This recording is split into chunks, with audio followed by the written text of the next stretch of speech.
Hello বন্ধুরা, খেতে বসে পড়েছি প্রতিদিনের মতো।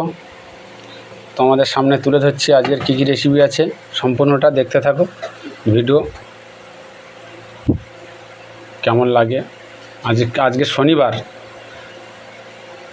শনিবার আমাদের নিরামিষ হয়েছে। আজকের পেঁয়াজ ছাড়া তরকারি। এই সপ্তাহে একটা দিন আমরা মানি। কী কী রেসিপি হয়েছে দেখতে থাকো। বেগুন ভাজা, আলু ভাজা, শসা দিয়েছে, কাঁচা লঙ্কা দিয়েছে। আর কী রেসিপি হয়েছে দেখতে থাকো।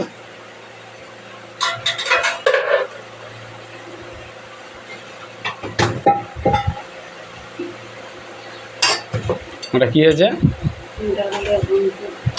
ও আচ্ছা, কাঁচকলা, আলু, পেঁপে আর কুলবো শাক আর মুগ ডাল একসঙ্গে দিয়ে একটা ডাল ঘ্যাঁট বানিয়েছে। আজকের রেসিপি এইটাই। কেমন লাগলো ভিডিওটা কমেন্ট করে জানাবে।